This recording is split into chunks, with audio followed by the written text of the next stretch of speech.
آپ کی لائف میں ایسی چیزیں لازماً ہوگی جو آپ کو سمجھ میں نہیں آئیں گی، گارنٹیڈ۔ آپ کی لائف میں ایسے اپس اینڈ ڈاؤنز آئیں گے جو آپ کی سمجھ میں نہیں آئیں گے۔ یقین کیجئے آپ اللہ تعالیٰ کے پلانز کو نہیں سمجھ سکتے، یہ بات سمجھ لو بس، آپ اللہ کے پلانز کو نہیں سمجھ سکتے۔ میں اور آپ، ہماری عقل اتنی نہیں ہے کہ ہم پوری کائنات کو سمیٹ لیں، اس میں ہماری عقل بہت محدود ہے۔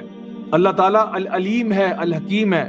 اللہ ہمیں ہماری ماں سے زیادہ چاہتا ہے، تو جو بھی معاملہ ہمارے ساتھ لائف میں ہوگا ہمیں سمجھ میں نہیں آئے گا، ہو سکتا ہے، لیکن جان لو کہ اس میں خیر ہے۔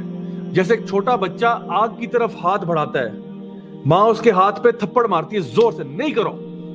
اب یہ جو ماں نے تھپڑ مارا ہے، بچے کو تو سمجھ میں نہیں آیا کہ ماں نے کیوں مارا ہے، وہ تو سمجھ رہا ہے ماں نے بڑا ظلم کیا میرے ساتھ۔ لیکن کیا یہ واقعی حقیقت میں دیکھا جائے، فل پکچر میں دیکھا جائے، تو کیا یہ ظلم ہوا ہے بچے کے ساتھ یا اس کو فیور کیا گیا ہے؟ یقیناً فیور کیا گیا۔ کیا اس کو ہاتھ پہ جب لگی ہے اس کو تکلیف ہوئی ہے؟ بالکل ہوئی ہے۔ کیا یہ پروسیس پینفل تھا؟ جی بالکل پینفل تھا۔ کیا بچہ اذیت سے گزرا؟ جی بالکل گزرا۔ لیکن کیا یہ تھپڑ اس کے فائدے کا تھا یا نقصان کا تھا؟ 100% فائدے کا تھا۔ سو ریممبر کہ زندگی میں خیر کا معاملہ یہ نہیں ہے کہ ہر خیر جو ہے نا وہ پین لیس ہوتی ہے۔ یہ فلسفہ سمجھ لیں، ہر خیر پین لیس نہیں ہوتی۔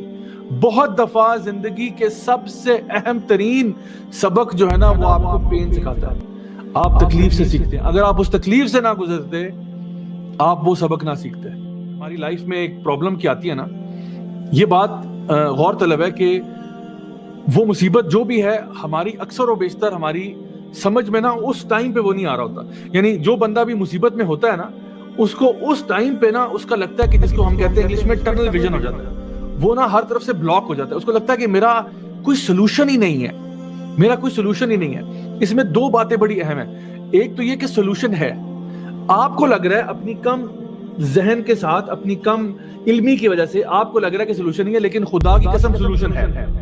سو ڈونٹ ٹیل می کہ میں ایسی مصیبت میں ہوں جہاں سے کوئی راستہ باہر نہیں، یہ جھوٹ ہے۔ ہر مصیبت سے باہر راستہ ہے، اللہ نے کہہ دیا، اللہ کی بات حق اور سچ ہے۔ ٹھیک ہے، تو پہلی بات یہ۔ دوسری بات اس میں بڑی اہم جو ہے وہ یہ ہے کہ جب آپ کسی ڈیفیکلٹی میں ہوتے ہیں اور آپ کو لگتا ہے کہ میرے ارد گرد سارے دروازے بند ہو چکے ہیں اور آپ کو وہ پرابلم سمجھ میں نہیں آ رہا ہوتا، یہ بات جان لیں کہ اللہ سبحانہ تعالیٰ کے جو پلانز ہیں نا وہ اللہ کو ہی پتہ ہوتے ہیں۔ اللہ آپ کو کیسے یہاں سے باہر نکالے گا وہ اللہ کو پتہ ہے۔ اچھا، یہ جو پرابلم جس میں سے آپ گزرے ہیں، اس پرابلم سے آپ کیا لیسن سیکھیں گے وہ اللہ کو پتہ ہے۔ سو ڈونٹ جج دا وزڈم آف اللہ، اور اللہ تعالیٰ کی تقدیر کو بھی جج نہیں کرنا چاہیے۔